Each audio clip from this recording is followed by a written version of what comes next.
at 10:30 p.m. Join us.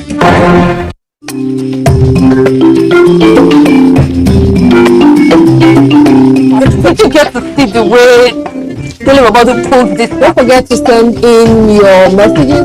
There's a difference between picking, chow, and is largely cool. The idea could be like Jahaluka. That is and do more with less people.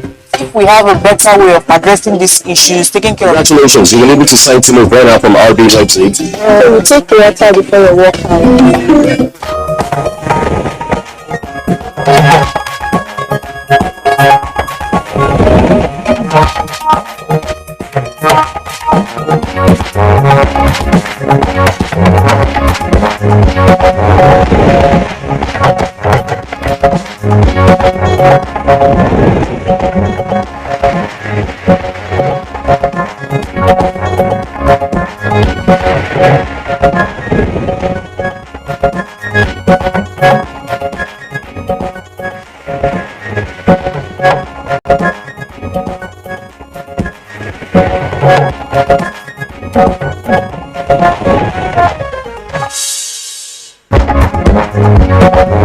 To access private side, its House leadership meets union executive members.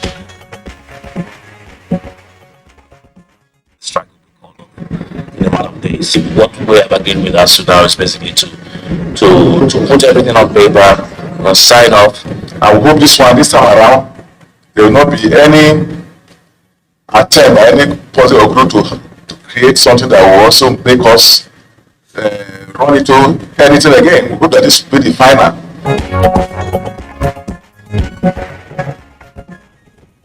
Chad Republic inaugurates president and head of transition government. Promised an inclusive transition period, inclusive of the youth, of women, and the generality of Chadians.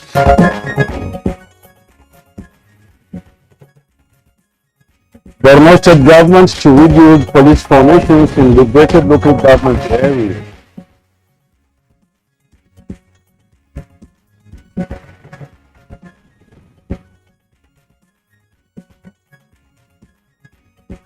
Good morning, Nigeria. Today, we continue our conversation on the 2023 appropriation bill of the federal government.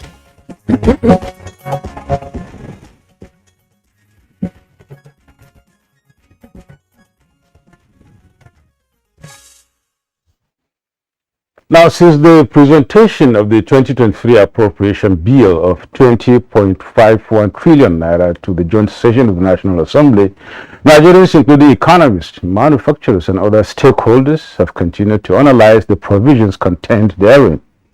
Now, some experts who appeared on Good Morning Nigeria yesterday had divergent views on the budget estimates for 2023 fiscal year. And therefore, for Professor Uche Owaleke and Professor Mike Obadan, the assumptions are realistic as the budget tends to lean more on non-oil revenues. Kingsley? Now, they were of the view that the interventions from fiscal and monetary policies, the growth rate of 3.75%, of course, is achievable. Mm-hmm. Yeah, but they however emphasized the need for government to deal decisively with oil theft to facilitate revenue generation for the country. Now, other guests, including Professor Ken Ife and Shuaibu Idris, had dissenting opinions on some of the assumptions in the appropriation bill, especially with regard to inflation and growth rates. Really, they said inflation may be higher than the proposed 17.19% in view of the scale of flood that will likely affect food supply, describing the growth rate as too ambitious. Well, the guests said that the government should strive to reduce the costs of governance, remove oil subsidy, increase capital allocation, and of course reduce recurrent expenditure, because according to one of the guests, Shuaibu Idris, these are unusual times and there is need for accordingly adjustments to the assumptions. And they decried the level of borrowings, saying it will compound the debt situation in view of the high level of economic crisis in the country. Well, the guest also indicated that the budget estimates do not seem to appreciate that there is a crisis in the country, as I just mentioned a while ago, requiring strong reforms or adjustments, of course, with a human face. Truly, they advocated also the inclusion of more assumptions on poverty and unemployment, as well as misery index in budget preparations, as well as also budget procedure law for sustainability. Well, what you just said now with regard to assumptions regarding the misery and poverty and unemployment indices is to say that it ordinarily ought to be part of the annual budget, that this is government's target. We already know that the government is striving to take 100 million Nigerians out of poverty, but year on year, how many Nigerians, for instance, are intended to be taken out of poverty in 2023?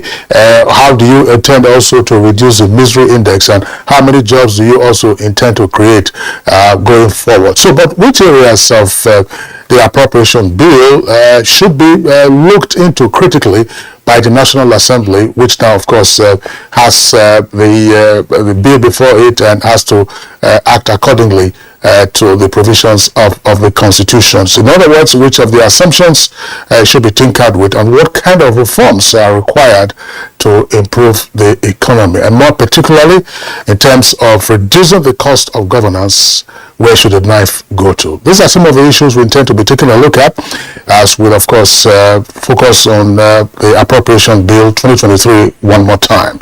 I'm Kingsley Osavelo. Thank you for tuning into the program.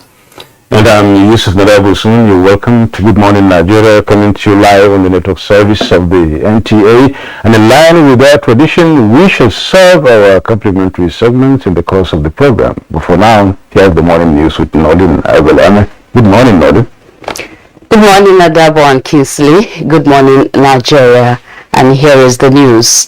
The leadership of the House of Representatives and the Academic Staff Union of Universities are confident that the ongoing strike action by members of ASUU will end soon. At a reconvened meeting Monday evening, House Speaker Femi Gbajabiamila said demands such as provision of revitalization funds and salaries have been taken care of. In a matter of days, what we have agreed with ASUU now is basically to put everything on paper, sign off, and I believe if we had met yesterday, ASUU and the papers have been drawn up, ASUU I'm sure would have called off the strike today. He added that 470 billion naira is being provided in the 2023 budget, while a tripartite meeting will be held with House leadership, ASUU, and Office of the Accountant General of the Federation concerning the UTA's salary structure proposed by ASUU. President of ASUU, in his response, commended efforts of the House leadership, saying that there is light at the end of the tunnel.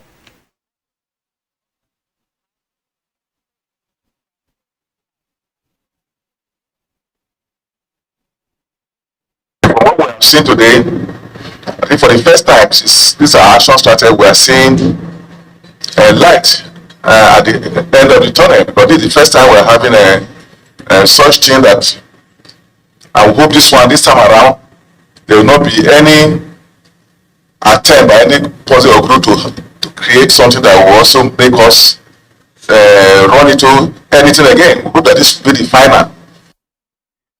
This meeting is the third between the House leadership and ASUU towards resolving the lingering strike. General Muhammad Idris Deby Itno has been formally inaugurated as President of the Transition Government and Head of State of the Republic of Chad. This followed the extension of the country's transition period to democratic governance to 2 years by the National Sovereign Inclusive Dialogue, otherwise referred to as Forum for National Reconciliation. Transition period. Inclusive of the youth, of women, and the generality of Chadians. He's promised to deliver on time elections to the country. Then, of course, he's also promised a lot of economic benefits, and also to bring the Chadians together. And he talked about a new Chad that they want to see, and that the importance of exploiting the wealth of that country together for the benefit of the country. It is important for the country that this powerful neighbor, Nigeria, stands with them at a moment when they are making this important decision to begin the process towards. Stakeholders at the third Nigeria Digital Economy Summit holding in Abuja are looking into how Nigeria can become a global technology leader by harnessing opportunities brought about by the fourth industrial revolution. Even central banks all over the world have to rethink their roles. And we've been saying this to our central bank in various ways, that, hey, look, we've got to start rethinking the role of the central bank. Blockchain will challenge the centralization of monetary authority. With the sheer number of people going to universities every year, that we are going to be building brick-and-mortar universities in the next 10, 20 years. Impossible. We must develop appropriate policies, regulations that promote rather than inhibit innovation and commerce. We can be world leaders in the Web3 revolution. The only limit is our vision. And on politics, People's Democratic Party is assuring Nigerians of its readiness to restore the country's economy, provide adequate security and jobs for the teeming unemployed if voted into power in 2023. Presidential candidate of the party, Atiku Abubakar, stated this at the PDP presidential campaign flag-off in Uyo, Akwa Ibom State. Even the thoughts of our unity that have been fractured, they stop hope and faith in our common dreams and aspirations begins today. I'm hoping that what we did to them in the 2016 years, we will go back and do it again. I can feel it with enormous experience is nobody else than Atiku Abubakar. To rescue Nigeria from hunger, to rescue Nigeria from poverty, and also to bring back the unity that we require in this country. There's a big problem in the land, and we are looking for a rescue. Similarly, All Progressives Congress APC has inaugurated its Women Presidential Campaign Council.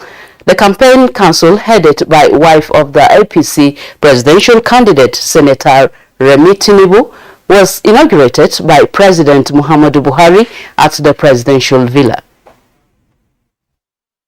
I call on you once again to begin organizing and to mobilize vigorously at all levels for APC's victory at the 2023 goals. Our party has also done well to recognize the importance of women and youths who form a majority of the electorate by involving them in the entire political campaign movement. And I have immense confidence in the ability of the amazing team assembled here today to secure the women's vote for APC.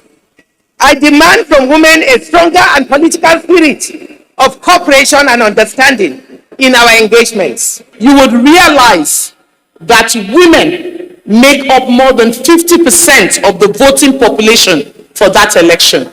Hope is here. Hope is here. Assurance is here. Promise is here. Prosperity is here. Health is here. Security is here. I charge the women team to go all over Nigeria, particularly in the grassroots, and sell the agenda and the vision of our candidate. We are more than encouraged with your turnout today and with the pronouncements that we've heard from you. And on security, Governor Babagana Umara Zulu Borno State Governor has restated commitment towards a rebuilding of police formations in liberated local government areas as part of the post-insurgency recovery phase of entrenching civil authorities. Governor Babagana Umara Zulu made the commitment together with the Inspector General of Police, Usman Alkali Baba, at the inauguration of Divisional Police Station and Barrack in Kaga local government area built by the Nigerian police. Commend the current leadership of all the security agencies in the country for the synergy that exists between them. We speak at the meeting center, which I have promised. I have done it. It is in the making. The local government chairman has provided a space. We are going to put some tools that will give you some traits. It is the first in-person meeting by the IMF and the World Bank since COVID-19, and a lot has happened in the global economy since then. The IMF and World Bank opened their doors to receive policymakers, business community, and civil society organizations. Those are all issues. We have World Bank has a lot of data coming out. We did our poverty report last week for the first time in 2 years, or it's a 2-year cycle. It shows 70 million more in poverty, and also very concerning, a 4% reduction in median income. We have to join forces to help emerging markets and developing economies that are particularly hard hit by tightening of financial conditions. That's the news for now. Good morning. Nigeria continues with Nadabo and Kingsley after this break. I am Nolin Ebel-Ame. See you at 10 a.m.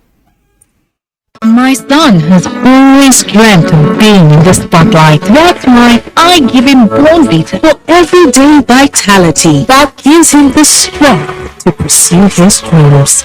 Bonvita, strength to dream. Oh, that John! But wetin come bring all of una come hospital? We just come say make we collect our second dose of COVID vaccine. For your pregnant wife? Madam, women will get belly and women will breastfeed. They come strong for who will supposed to collect the vaccination because it will protect them and their pikin from to catch the virus. Plus, it is safe well.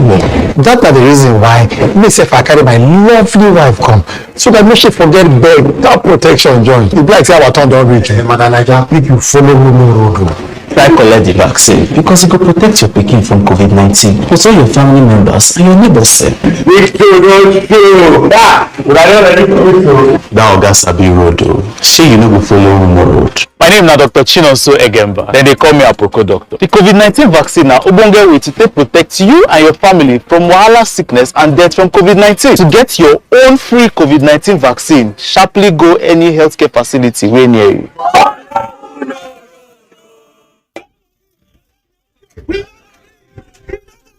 What is happening? Your eyes are red. Your hand is a machete and a gun. See, I am angry and I can't even contain it. See, oh my guy, calm down, calm down. I have planned to go and destroy these people's businesses in the city. I have to retaliate for what they've done at our place. They cannot even take and have it now, never. If you destroy their business here and they destroy that of those close to you over there, especially that your brother who sends you steady cash, how would you survive? Would your dreams be on hold? What you're saying is correct, but I'm still angry. This way is to embrace peace. With peace and unity. People, let us embrace peace and unity. Let's learn to live as brothers and sisters for a progressive, prosperous nation. This message is brought to you from the Federal Ministry of Information and Culture.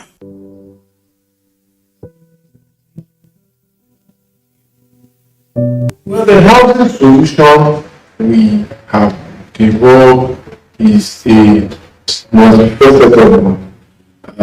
First, we have tried to lead a program to build what we think will be an acceptable and hopefully affordable housing type based on Surveys we did in 2015, 2016, and construction that started in 2017. And that's going on in 24 states at the National Housing Program. This message is from the Federal Ministry of Information and Culture.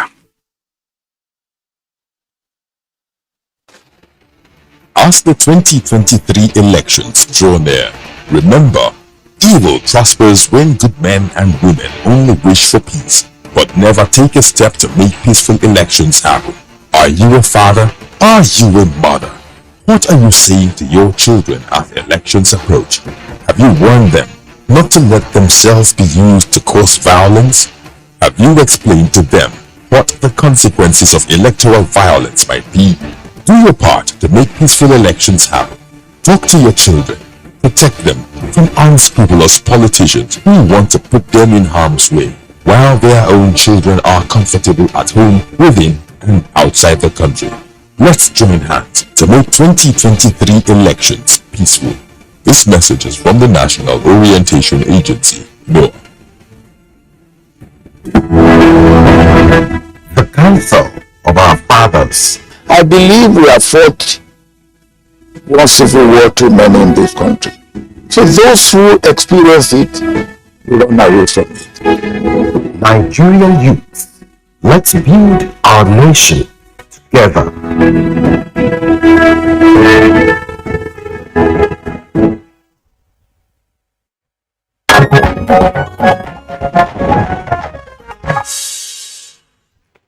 Now, the maiden edition of Nigeria-Egypt Trade Conference and Exhibition is underway in Cairo, Egypt. And for details of that, here is Alika Panachi Orwa.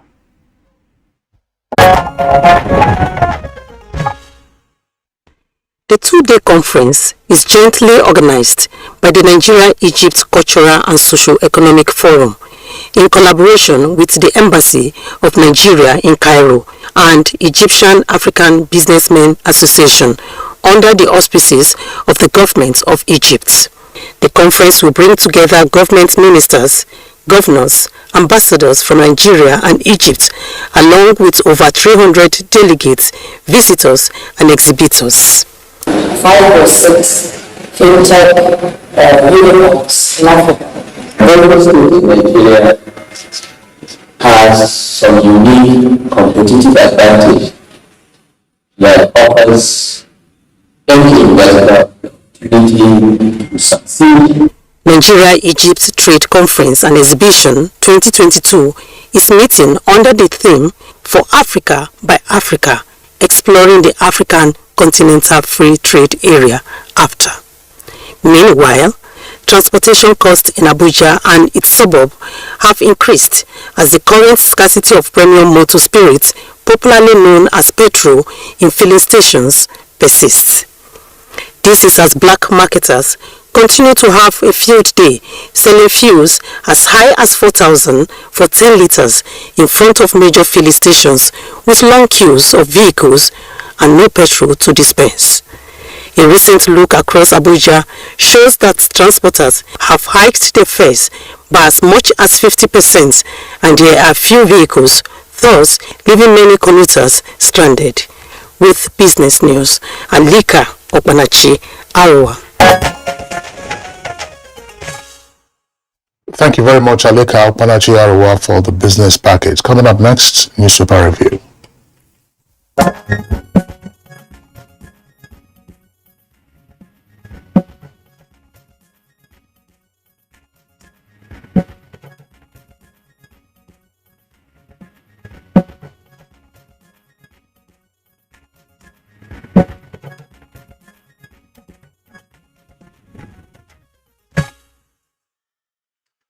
Okay, let's start the newspaper review with the National Star this morning, and then see what we have on the front page of this the newspaper.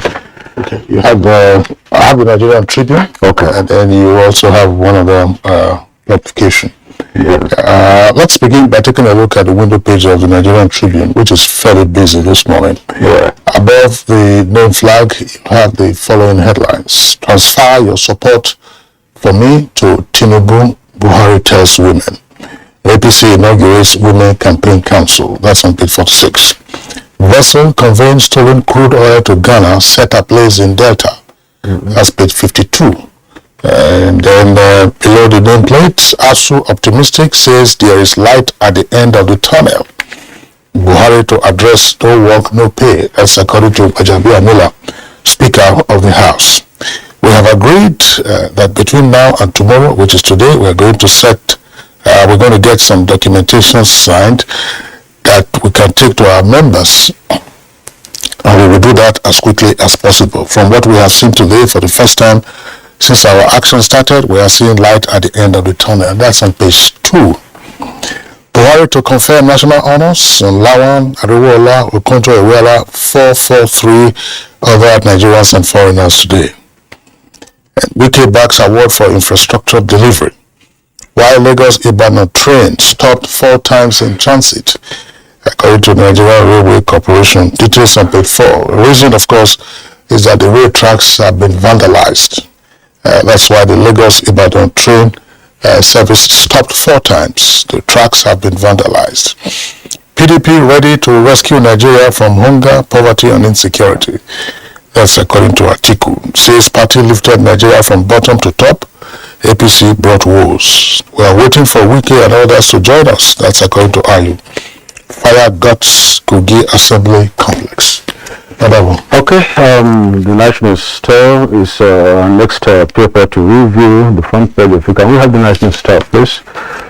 The National Star has this story at the very top, and it begins this way. It says, Fire guts Kogi Assembly, which of course Kingsley just read from the National Tribune. And coming down below the masthead, you have 3 stories lined up there, and one is on page 4, which says political termites will never return to power. Tinubu blasts PDP. And on page 22, Afenifere tackles Akeredolu, insists support for Obi beyond Southwest. Page 22. And on page 12, Tampolo's men impound oil vessel laden with stolen crude. Tampolo's men impound oil vessel laden with stolen crude. That's on page 12. Still, coming down a little bit, the big story on the National Star this morning is talking about education. It says we will sign deal in a couple of days. This coming from ASUU. We will sign a deal in a couple of days, according to ASUU, and this is coming out of the meeting it had with the leadership of the House of Representatives yesterday. Now coming down a little, it says, sit at home, 4 soldiers feared dead as gunmen hit Enugu again. Get details of that on page 4.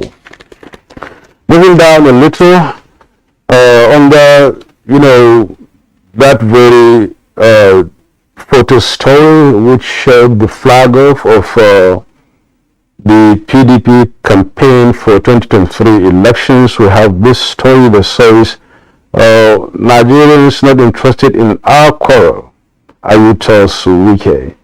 Nigerians that is not interested in our quarrel. Ayu tells Wike. And there is 5 PDP governors shun campaign flag off. We get details of that on page 21. And I think these are the only stories we have on the National Star this morning. It seems like Tribune is very much led in there. We're letting, so much congested somehow. Well, the front page is busy. Very busy indeed. Let me say that I want to make a comment on the ASUU story. It said ASUU optimistic says there's light at the end of the tunnel. Yeah. Buhari to address no work, no pay. That's according to Budgetary. Let's go back to the lead story of the Nigerian Tribune. If you see that on the front page, I'm just wondering. First of all, let me preface my comment with the following statement. I'm not seeking to pour petrol on the raging inferno. I'm not seeking to do that. That should be understood very well. It should be understood. It should be understood. But what is right, and what is proper is proper. What is it that ASUU is doing at the moment? The Court of Appeal ordered ASUU to obey the order issued by the National Industrial Court. which is to say, go back to work. And when they approached the Court of Appeal, if you recall, the Court of Appeal gave them some time, about 24 hours or so, for the parties to go and negotiate and report back to the Court of Appeal. And when the parties failed to reach an agreement on the basis of that negotiation, the court then said that we will not hear you until you have obeyed the order of the National Industrial Court, which is to say, resume work.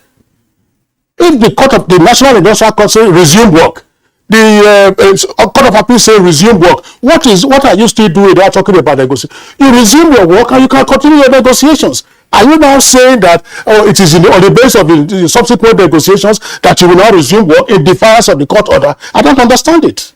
You know, we've been talking about this in this on this program, really talking about impunity to some extent. I'm not saying that, you know, ASUU is becoming so contentious, but of course the fact still remains that there are windows, I want to believe, that could be opened for negotiations after they have resumed work. That's one. After they have resumed work. Which is the order of the court. That's the order. So resume work. The court gave you a window of opportunity to negotiate. You might say that the window was too short, but you agreed when you were before the Court of Appeal. And now when the negotiations for the court said, look, go and obey the court order before you return. Going to obey the court order doesn't mean you should go and start. The court order doesn't say go and start negotiation, because you have already joined issues before the National Industrial Court. If it is to say resume work, then you resume work if that is what you want to do, not acting in contempt as though, you know, yes, as I said earlier, I'm not pouring petrol on an inferno, but the point is this: what is proper to do? What are you obeying? Are you saying that you are working on your own terms to say that, oh, it is where you now negotiate? You are negotiating with the legislative branch of government, not with the executive branch, and the critical issues still remain. I don't understand. I have difficulty understanding, you know, the dynamics of all of this. If it is to say resume work, you resume work. You can continue. Resumption of work does not debar you or even the federal government from engaging in negotiations. If the federal government then says, no, we won't negotiate with you because we are already in court, that becomes a different consideration. But the court says resume work, then what is all this? You are optimistic that there's light at the end of the tunnel. The court says there's light already at the end of the tunnel. At the end of the tunnel. Go back to work. Go back to work. When you say, Kingsley, when you say you don't understand, I don't know what Nigerians, the layman, not lawyers, will say. As a lawyer, you say you don't understand this. So then what do Nigerians say? Well, I mean, what I mean by I don't understand it, you use the word impunity. It's a simple contempt. The only saving grace then just might be that, the order was given on the weekend, and then yesterday was a public holiday. But today is the first day of work. You should be seen to be respecting the laws of the land by way obeying court orders. You continue with the negotiations, get down, crunch the issues, and then, of course, we can then deal with it. Well, that's it. We're waiting to see what exactly will come out of that. And we hope there is going to be real light at the end of the tunnel, a final light for that matter, not a light that would just come and go off and then strikes resume after some time. There's a story I read in the Nation newspaper much earlier this morning that's talking about, you know, Wike making the list, or the top of the list of, you know, governors that would be, you know, awarded with the national, you know, award of, you know, is it national honors or something? National honors, not national honors. No, it's not. It's an award there. Just an award to be announced very soon about his infrastructural development in River State. He tops that list really, according to the Nation newspaper this morning, and I think that's very much commendable. You can see there on that page, Wike Backs Award Infrastructure Delivery, and that's on the front page of you know, the Tribune. Now, talking about Wike, when you look at what he's been doing all this while for the past 2-3 months or so, in spite of you know, his being embattled in you know, in courts, I think he has been doing a lot. He had never shown any stress or distress, all right, in spite of what is going on. He has always been a little bit focused on what he has been doing, try to deliver those infrastructure to the people of River State.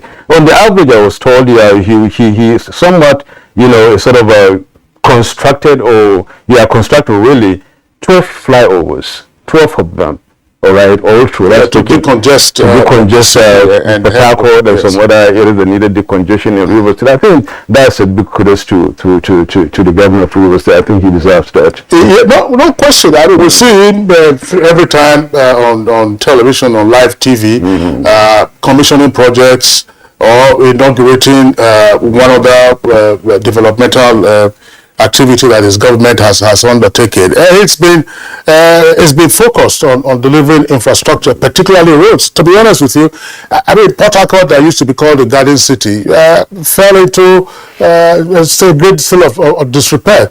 Each administration can only strive to do what it can in the meantime, but of course he is focused on delivering roads and bridges, and the next coming administration will continue to do more. Their questions have been raised, though, or comments have been made that, these projects are mostly concentrated in one part of the state. The thing is to say, look, next time another person has an opportunity, spread it, and it goes on and on and on.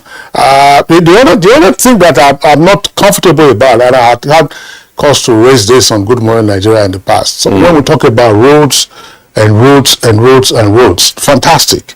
But I tell you something, Nadabo. We're having all these roads now, but what is the level of access to potable water in those areas? Potable water, public water supply. Yes, everybody has a borehole and so on and so forth, and we know the hazards associated with that. So, going forward, at some point in the future, when the Rivers State government no longer under Wike will now say, fine, our priority now will be to provide potable water by way of reticulation. To say you have a major source of water supply, you want to take the pipes through all those roads that you have constructed, they will not be excavated, the pipes laid, and you'll be lucky if those roads are covered back. So I would have thought that in terms of priority, you would say that I don't know, I haven't visited any of those sites to be sure that there are utility drains or utility ducts rather that have been created, so that when you are doing your water reticulation and so on and so forth, you are not then digging up the roads all over again. And you very well know how these things are. You dig up a road and then you don't cover it up. From there, the deterioration starts. That's a good one. Anyway. But it's a good observation anyway. It's a great one. Thanks. I think that we still have a lot to hear about stolen crude in the Niger Delta. And Tompolo and his boys have done this now by seizing a vessel, impounding it. How they handled it, of course, by way of destruction and so on and so forth, and the environmental pollution. But it's a signal to the crude oil thieves, and these are some of aided by Nigerians, but mostly foreigners, that there is a new deal, and that new deal is highly intolerant of the thievery that has been going on in the Niger Delta in terms of the national assets. I'm just after that, and I don't think that would be what I would pray it wouldn't be anyway, for this very negative practice to escalate to the level of banditry and kidnapping in this country, because it has assumed so much very high level this time around, and it's becoming more or less. When you keep telling lies according to some, according to the parlance in commercial advertisement and things like that, even if it's a lie we've been telling on and on and on, it becomes the truth in the ears of those who listen. And if we keep going with that, then it seems like maybe we'll get used to, oil theft and then, banditry and kidnapping and the rest of it. But I think you won't go to that level anymore. Well, we're watching Good Morning Nigeria. We'll now take a break. We'll back after the break with a discussion program. Stay with us.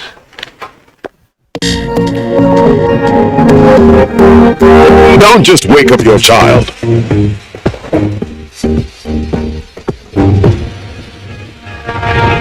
Wake up the champion in them.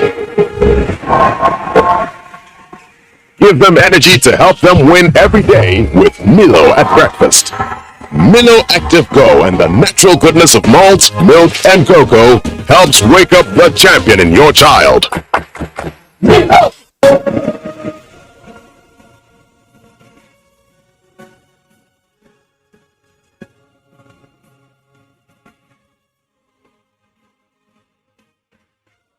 We are all Nigerians. Against all odds, we shall and must remain united. We may have our challenges, our problems, and setbacks, challenges. However, together we shall overcome them all. What doesn't break us shall make us stronger. This is the mindset that shall bring peace, progress, and prosperity to our beloved country. Do not let tribal and religious sentiments govern how you think, act, or feel. Don't be influenced by those who want to destroy our precious national unity. Everybody who's a Nigerian is your brother and your sister. This is the mindset of the new Nigeria. It is also the mindset that we must all adopt. Let us support each other in creating the Nigeria of our dreams. This message is from the Nigerian Television Authority, NTA.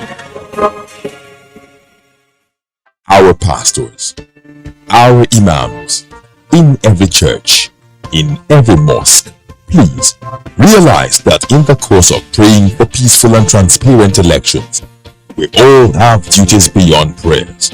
If we want a stable society before, during, and after the election, what should you be saying to those that worship with you? All Sundays and all Fridays, you are saddled with the responsibility of bringing up good generations. It is therefore your duty to both man and God to ensure peace all the time, no matter about elections alone. People talk to people and people listen. Talk to your followers. Make them listen to ensure peaceful 2023 elections. This message is from the National Orientation Agency.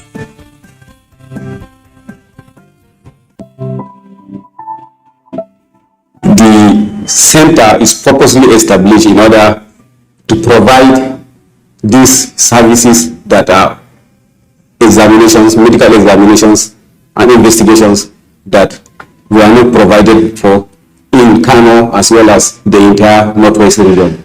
It is equipped with modern technological equipment in terms of radiological services. We have MRI 1.5 Tesla. We have digital X-ray as well as 4D ultrasound equipment. The importance of the center cannot be overemphasized.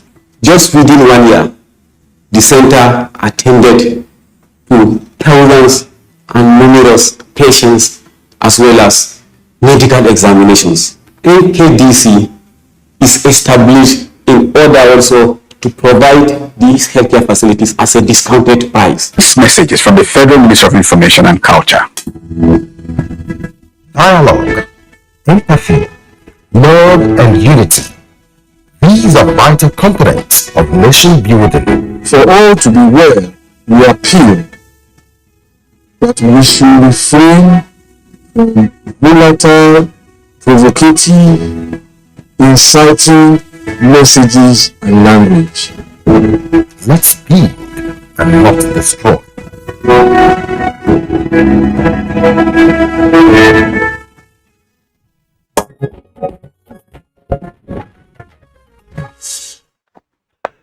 And of course, to continue our conversation on the, appropriation bill, let's take excerpts from yesterday's discussion.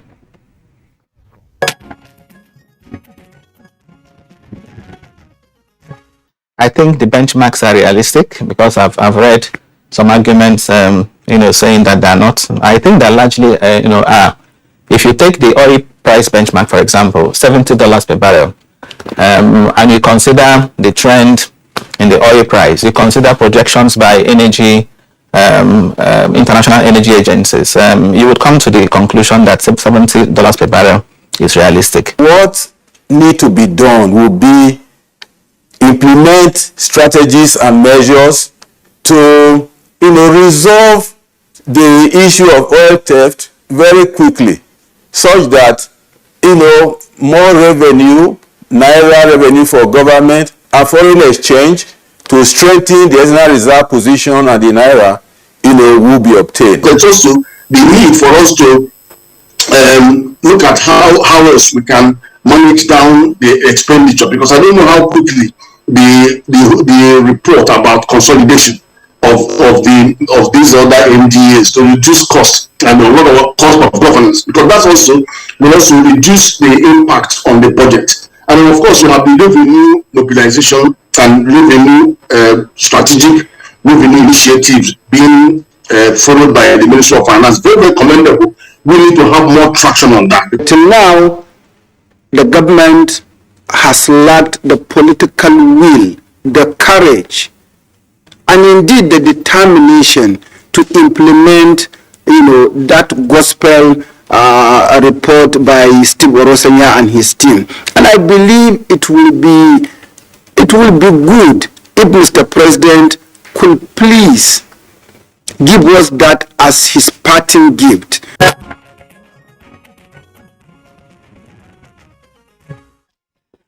All right, now those were excerpts from the first part of our conversation on the 2023 appropriation bill of the federal government. And that conversation took place yesterday. Today, we also have a number of guests. Of course, two of them are regulars on Good Morning Nigeria. Here in the studios, let's welcome Tokwe Fashwa, who's an economist. Tokwe, we're glad to have you this morning. Good morning. And joining us from our Kaduna Network Center, Professor Yusha Ango, Professor of Finance and Entrepreneurship at the Kaduna State University. Professor Ango, glad to have you this morning. Glad to have you this morning. Thank you very much. Good morning, Nigerians. Good morning. Can I join us again via Zoom from Lagos is Shegun Ajayi Kadiri, Director General, Manufacturers Association of Nigeria, MAN. It's a pleasure to have you on Good Morning Nigeria. Good morning and thank you for having me. Amongst here via Zoom is Honorable Benjamin Kalu, spokesperson of the House of Representatives. Good morning. Welcome to Good Morning Nigeria. Thank you for having me, and good morning to Nigerians. All right, gentlemen, once again, we're glad to have you join us for this conversation. Let's begin with Professor Yusha Ango. Generally, what is your take on the appropriation bill? Is it one, I asked the same question yesterday, that is likely to deliver the public goods and therefore make an impact on some of the numbers that aren't quite salutary at the moment?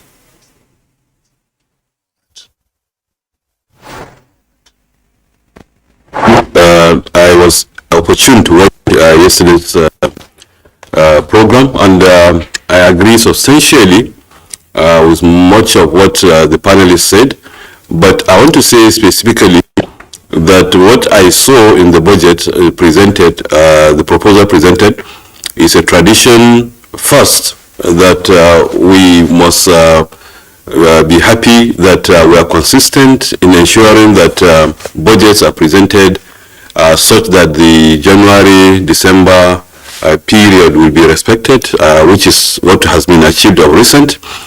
Secondly, another thing that was obvious, of course, is that year in, year out, we have seen budgets increasing. What we see basically is year in, year out, an increase in budgets. And that is also something that was consistent. And then, but very importantly, we can see that there is the deficit, which is now more or less traditional, is continuing and is growing. And I think the level now has reached a level, especially when you look at it vis-a-vis the amount that has been budgeted for debt servicing. The recurrent expenditure is increasing, both in terms of salaries and overheads, and also debt servicing is increasing. That is also something to look out for and to be concerned about.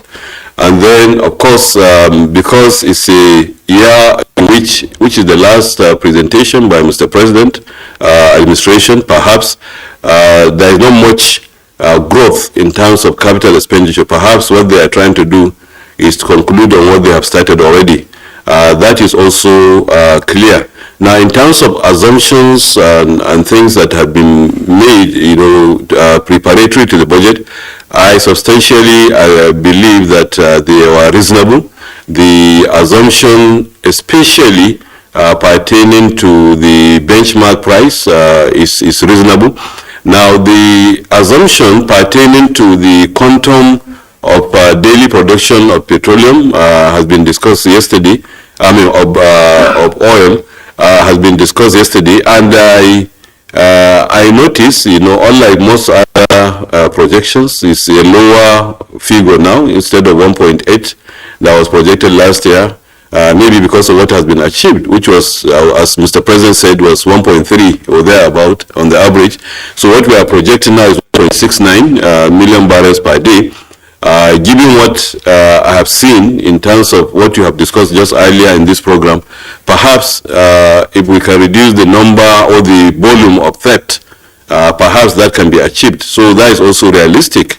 The exchange rate is an issue, certainly, that is somehow that we have some concern about. In reality, we have almost 4 exchange rates, moving side by side in this country. The trader uses the black market to, regardless of how he sourced or she sourced her foreign exchange, they are still using the black market rate.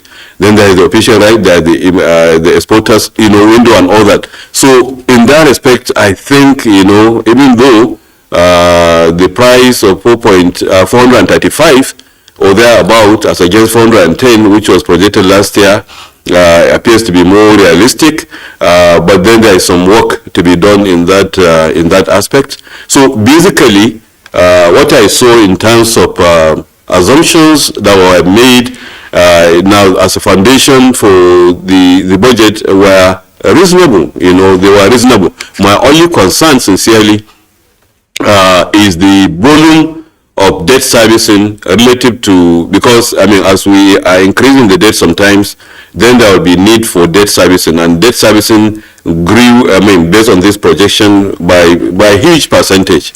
Just like I said also, emoluments, staff payments are going to increase by about 21%, and other things, overhead by about 40%. And I think those are the concerns. And I think there are areas, and has been discussed yesterday, in which some of this deficit can be reduced. We cannot sit down and wait, and say until we have enough money, to do some projects. But then we have to find ways of increasing this revenue. Yes, there is an increase, but it is far from the 15% revenue to GDP, which was the target of government itself. So 8% is low. And I think sincerely there is need for this country, for us to face this problem squarely, and know that we really have a revenue challenge. While we are reducing costs, we should also know that we have the revenue challenge. But we should not live and continue to operate as if everything is normal. I think we are approaching a point, except if we want to stop completely, we are approaching a point whereby we need to be sincerely very serious about raising revenue and then reducing expenditure, so that the country will move and the economy will move accordingly, rather than waiting for a point when we will not be able to probably pay our own indebtedness, or service our debts. I hope that will not come to that. Thank you. Professor Ango, let's come to the studio now and then hear from Tope, Fasho, an economist.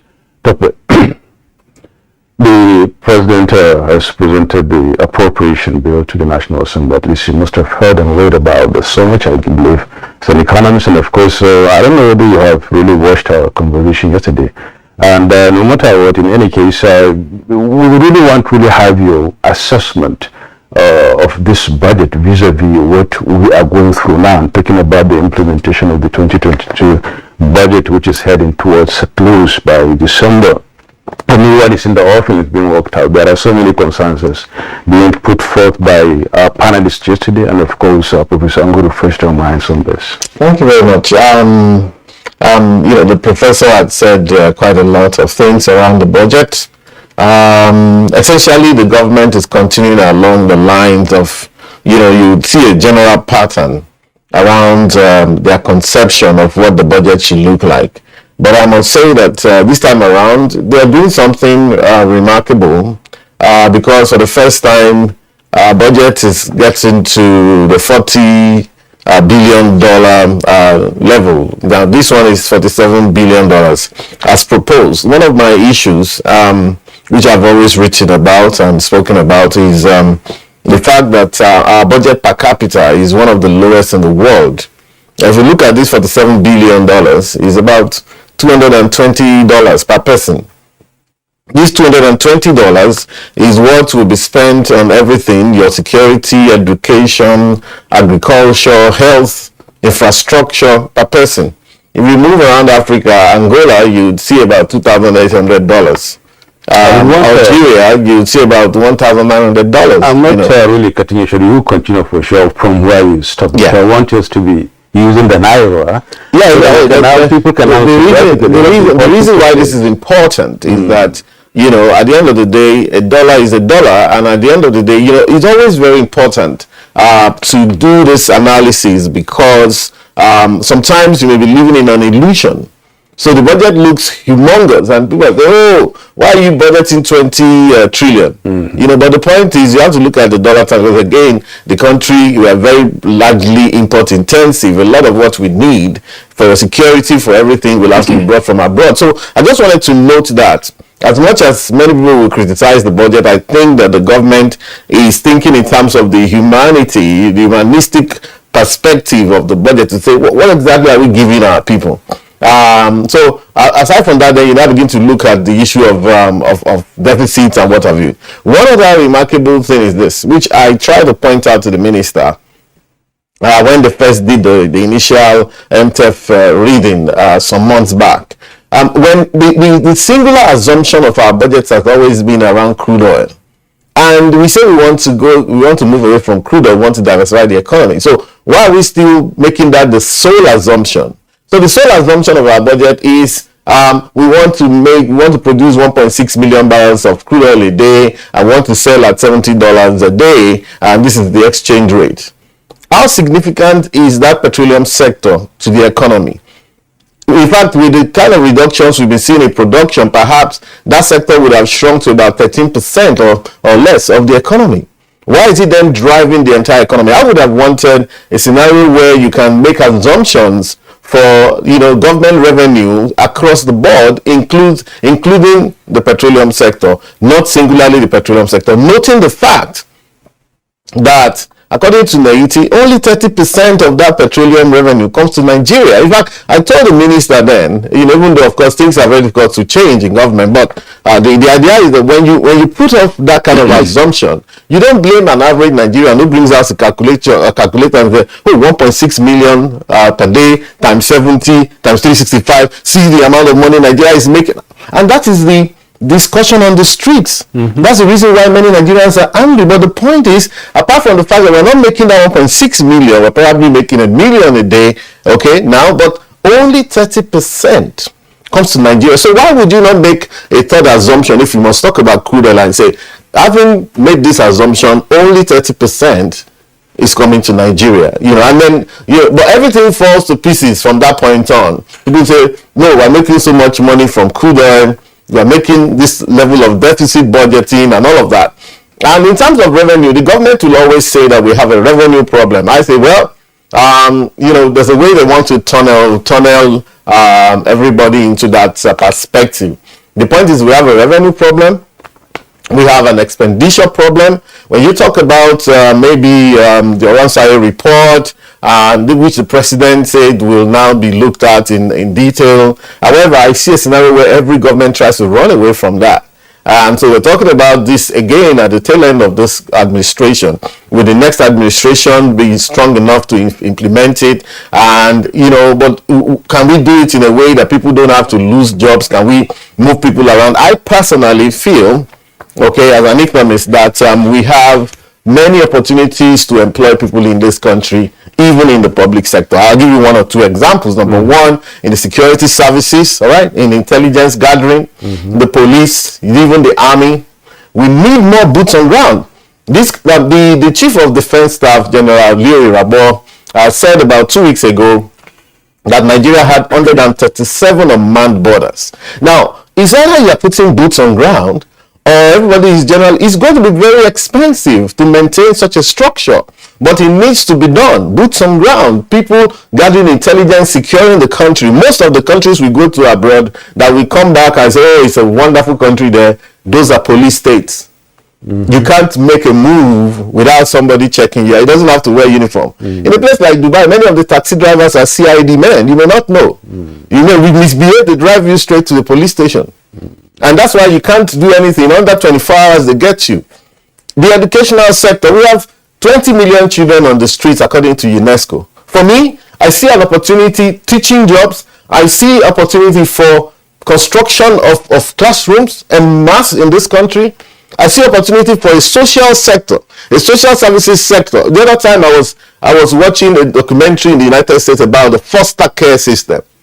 It's a huge industry around children, and around children that are out of home, children that are having problems and so on. A foster care personnel is given about 6 or 7 children to manage.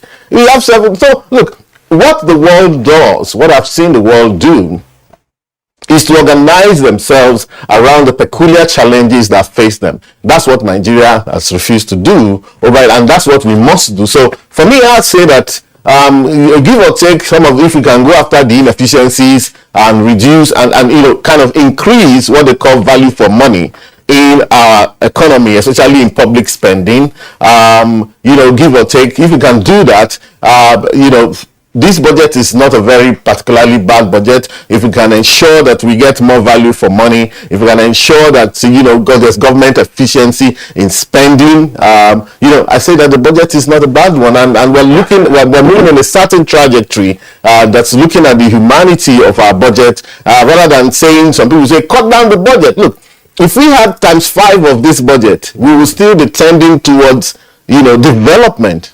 We want a budget that can drive the growth in the economy. We're talking about 3.5% GDP growth expected in a country where you have inflation at 20.5. You're already in deficit. Where you have population growth at 2.6%. So there's a lot we can do. And I want us all to think, even those who are outside government, let us begin to think for our country, and let us begin to imagine and be thinking big for our economy, rather than just... Thank you very much for the points that you have raised.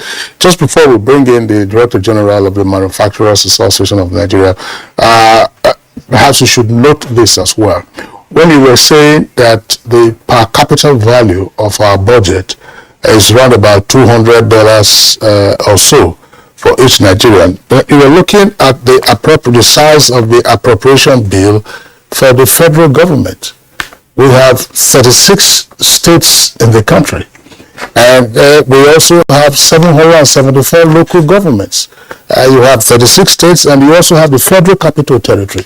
The budgets of these subnational entities have also not been computed, because those budgets are not being delivered outside of the country, but also within the country. Let me quickly chip in there, so that my analysis is based on federal budgets. Okay, when I did my analysis, which is even available on the internet, was strictly based on federal budgets of all of these countries that I talked to you about. Even in Kenya is doing for this year is doing about $25 billion.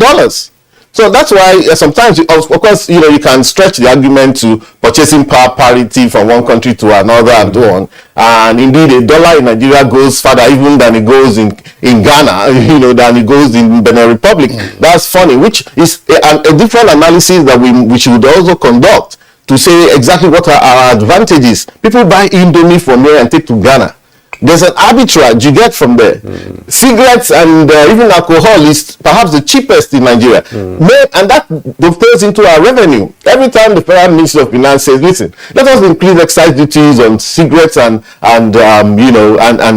maybe alcohol, the manufacturers, or sugar tax, the manufacturers will say no.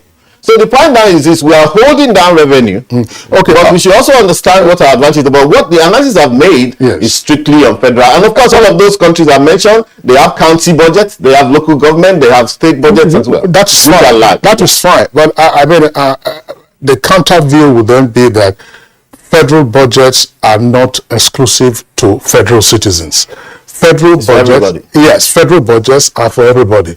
And then the budgets of the subnational entities also apply to those who are basically resident within their own territories, or who come in and who go out. I'm just saying that when we are making those absolute, giving those absolute figures to say that, oh, it's $200 equivalent in terms of per capita, perhaps, I'm just saying perhaps, we should factor in the subnational quantities. But let's bring in now the Director General of the Manufacturers Association of Nigeria. You saw him earlier joining us, see him on the right side of the screen there via Zoom. What is the disposition of man to the numbers that we have in the appropriation bill, as well as its general intendment? very much. And I think it's quite important what you added in the last bit of your comment that we should look at 36 state governments plus the Abuja Federal Capital Territory as well as the local government, so that we can have a total picture of government spendings which will match the expectation of the citizens. But to come directly to what you said, I think the manufacturers have worked very keenly at the issues surrounding the 2023 budget. We had actually expected most of the assumptions. We know that, for instance, Nigeria is cash-strapped, and we know that there is a lot of deficiency in terms of infrastructure and what is needed to make the environment conducive for business. So when, and I won't bother to talk about the figures, it has been well laid by the first two speakers, but just to give a bit of a context in the environment in which the budget is being implemented.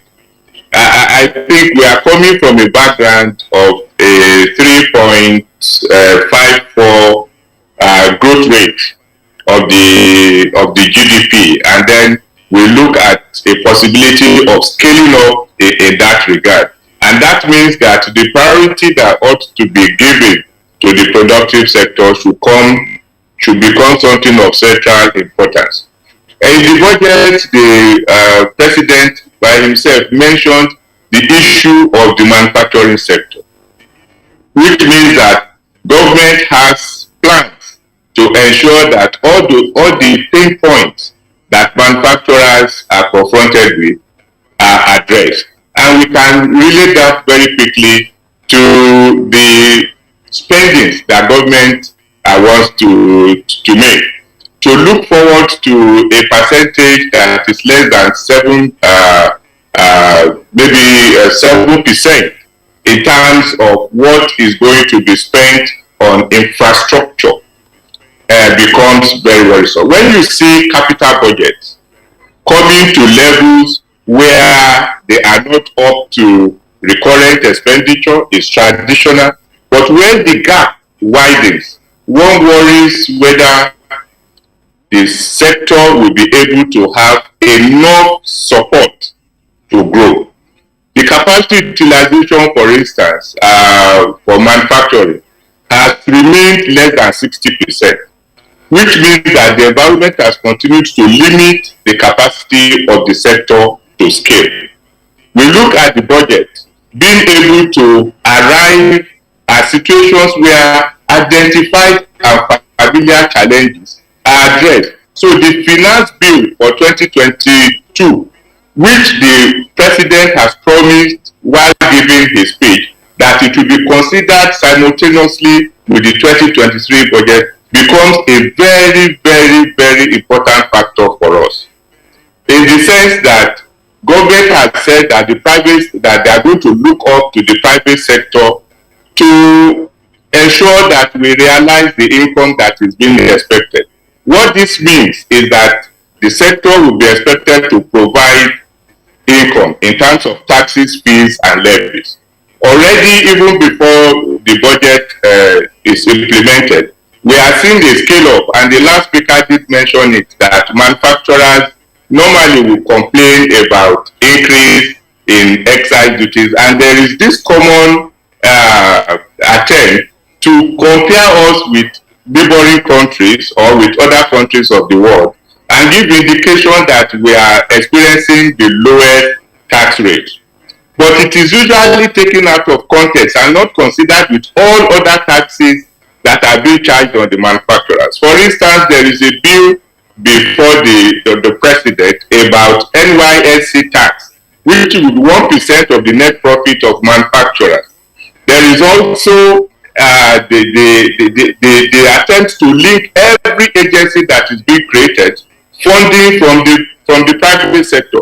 So when you look at the cumulative figures for taxes that are being levied on manufacturer and manufacturing business, you should not isolate the ones like the previous speaker is saying and probably reasoning why manufacturers should not make that complaint. But on the whole, I think that the budget coming early has made it possible for manufacturers to plan, and I think this is a plus for government.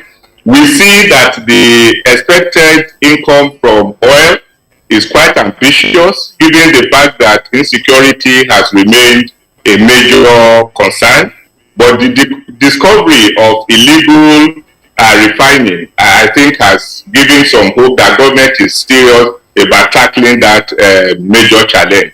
And then also the focus on trying to ensure that we do not escalate our debt profile too high. When you continue to look at debt to GDP ratio as basis for considering that we are not in troubled water, I think a 118% debt to income ratio should be worrisome. At the end of the day, it is the effect of servicing of those debts that is going to impact on the monies that can be made available to develop infrastructure.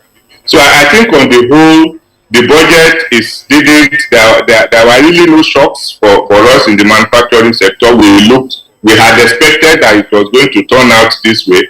We can only hope that when the aggressive drive for revenue is being made, it will be such that it doesn't compromise productivity and it doesn't limit the capacity of industries that are struggling to survive. One last point I want to make is the fact that the budget is set, but it is a transition government.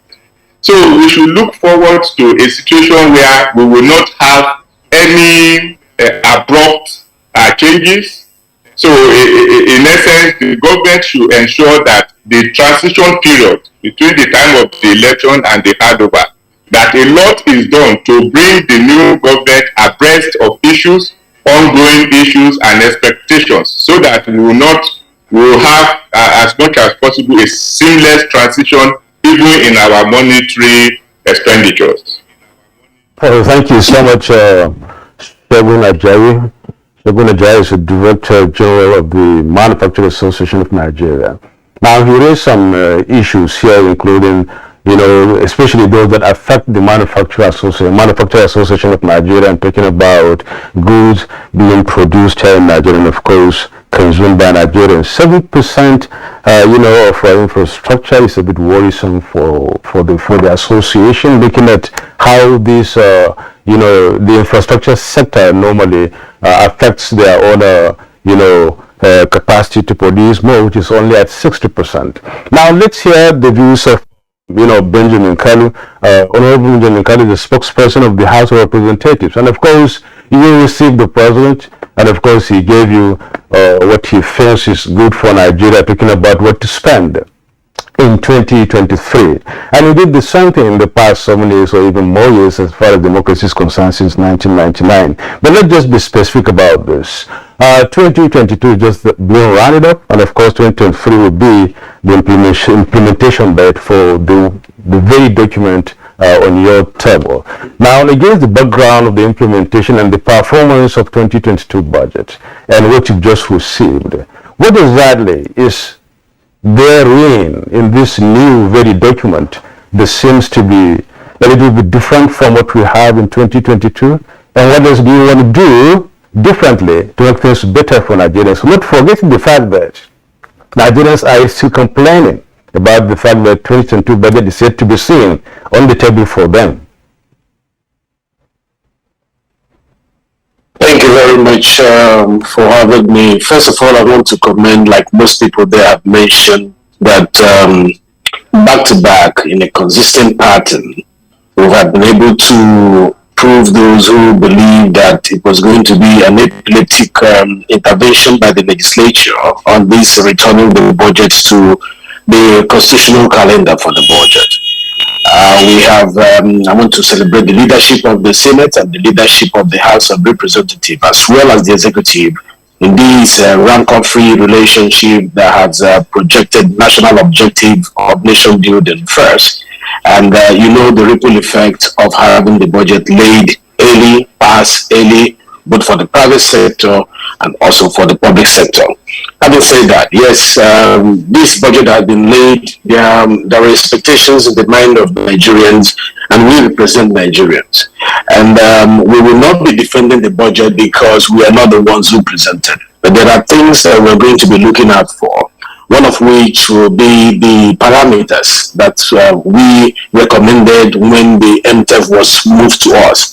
We're going to make sure that this budget is a reflection of all those parameters captured in the recommendation of the MTEF that we pushed to them. There are certain ones that we have already on the face of it agreed with. For example, the 1.69 million barrel per day production, we've also, for 2023, we've also agreed with them that, yes, the GDP projection at 3.75% is not awful. We have also agreed that 17.16% on the inflation rate is not way out of the books. We also, as concerned as Nigerians, that 11.3 trillion our deficits, it's on the high side, and so we are going to be looking out in this budget. This current debt servicing that is continuously going up. What are the steps taken by the various NDAs to address it and to make sure that steps are taken to bring it a little down, to review it? We're going to be looking at that. We're going to be also looking at this domestic and foreign borrowing that will be starting at 8.4 trillion, though they have not provided the details for us to to review it properly. But we are sure when they are presented, we'll be able to take a stand on that. But most importantly, everybody's talking about revenue. And I've had the Manufacturers Association give a good presentation, just like all of you. Honestly, I must say, this is like a public hearing for me. This is like a feedback mechanism for me. I'm making notes because I know this budget, we need the feedback from people like you who are major stakeholders to be able to make this law a way that reflects the needs assessments gotten from Nigerians. And one of the things they raised was tax. Let the tax not be so much that it will now impede the stimulation of the manufacturers, manufacturing sector, that all of us are asking that we must produce what we must, buy what we produce. We must stimulate our economy by making sure that the principle of local content goes beyond oil and gas and enters into other sectors, especially the manufacturing sector, to be stimulated and increase our income. But in doing that, we're going to be very careful in looking at the unwarranted waivers, tax waivers. We're going to look at tax exemptions. Some are relevant, some are totally irrelevant. You cannot be struggling with an economy that has this huge debt profile, and you are granting exemptions and waivers unnecessarily. So our Copic look is going to be on that. Our spectacle, we're going to be putting it on, focusing it on that, and who deserve this exemption, who should get this waiver, and all that. Another thing we're going to be looking at in this revenue is to look at how the lack of compliance with the Fiscal Responsibility Act has affected, our internally generated revenue. How are they complying, all these agencies, and the lack of remit. It looks like we've lost Honorable Benjamin Kalu. He was in full flight and just got interrupted in mid-sentence. Honorable Kalu, if you are back there, we can, all right, so we're back online now. Yeah. So we're going to be looking at how they have been remitting, because we found out in the course of our own, investigation, that most of the agencies are spending their internally generated revenue, and they are depending on circulars raised by government. And this is against extant laws. This is against Constitution of the Federal Republic of Nigeria. You don't spend money based on government circulars, And we've also discovered that there is no common electronic platform, used by the NDAs, used by the Office of the Accountant General, and also the Fiscal Responsibility Commission, in reconciling remittances around all these agencies, in real time. It's not existent. So we're going to be looking at the steps they are taking to make sure we have a common electronic platform to make sure real-time remittances are coming, and the issue of depending on the 437 for dollar, we are not contesting that. I don't think it's unreasonable, but effort must be made to bridge the gap between the parallel market and the official rate, because the disparity is not healthy for our nation. So we're going to be looking at that. And then the oil subsidy. Beautifully enough, the Minister of Finance, we had an interactive section with her privately in one of my committees, and the explanation she gave on why the federal government is looking at reducing oil subsidy, not cancelling it totally, outrightly, was quite reasonable. And if you look at it, you'll see 1.7 trillion that is now an oil subsidy, and we'll be saving about 740 billion in oil subsidy, which we know we're going to push back to the debt profile, the 11.1 deficit profile.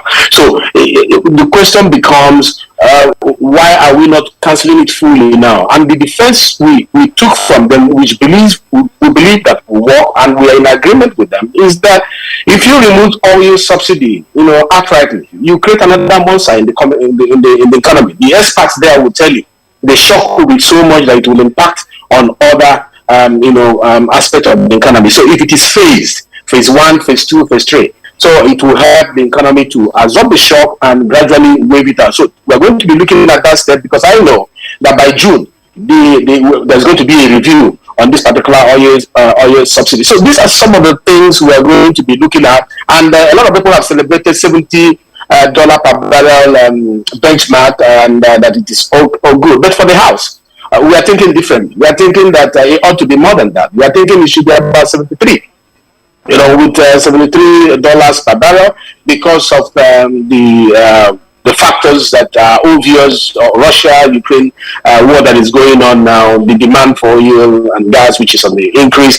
Though we are going to also be looking at, before that, it is important to know that if we increase it to 73, we are getting about 155 billion that will also channel to that deficit of 11.3, because it's a concern to us as a house. So we're looking for, where do we get this, how do we get it reduced? Because what is coming from Mr. President will not go back to Mr. President as he came. Anybody believing that is going to come and go back like that, then it's taking the parliament for granted, because we will interpret what you are suggesting here as the feedback from the public. We will invite you to public hearing. We will know what you have to say, and then look at the T's and the I's. If they are dottable, the I's and the T's, if they are crossable. If they are not crossable, we will drop them and amend them. So, but having said that about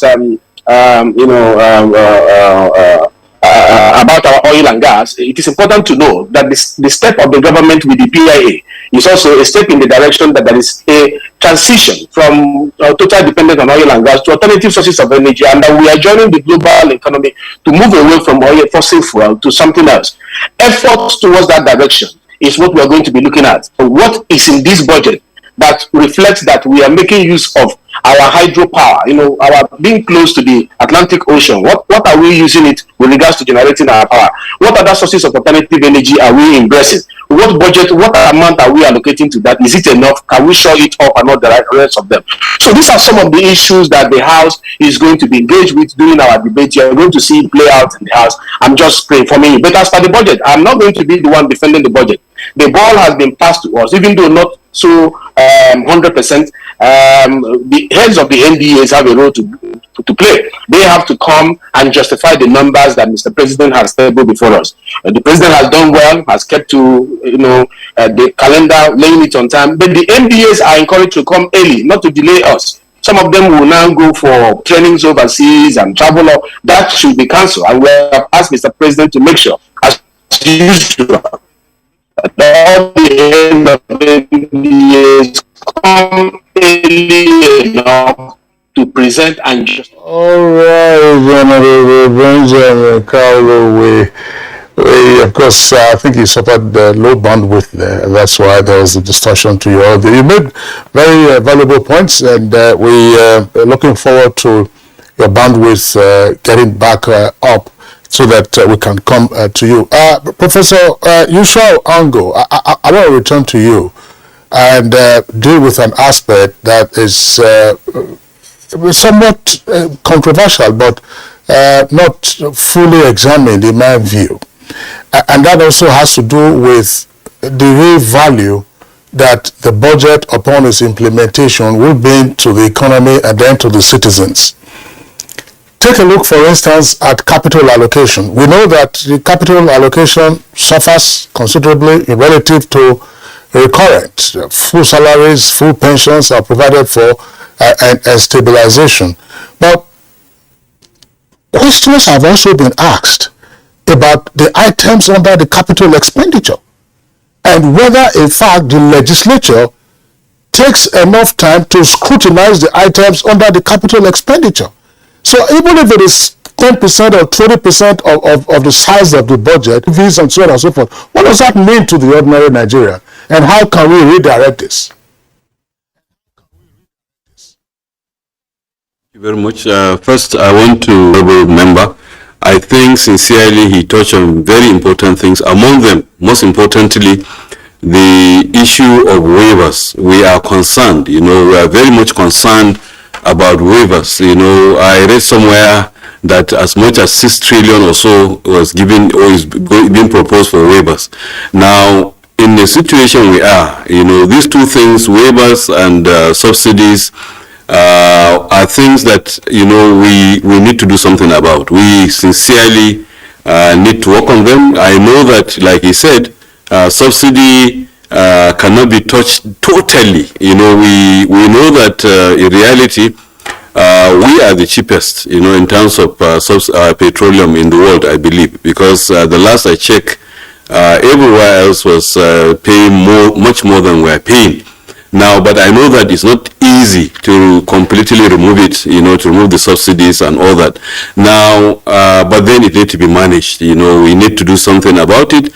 And also, if you put that side by side with what Tope presented about the number of unmanned, more or less subsidizing all over Africa, and all that. So that is a matter of concern. But the waivers, sincerely, we cannot afford them. And I believe, but other than that, giving really is as much as possible to stop expenditures for that matter, looking at them line by line, not in the government, in standard templates, even though it's this, and things, what should be, you know it works out. I think that is what happens, not only in capital expenditure, even sometimes in recording. I know in recording is easier because like salaries can be easily calculated and things like that. But I think the energy is not put, especially, and we are not probably giving it the attention it deserves. So I hope the National Assembly will give it that attention. But in addition, the National Assembly itself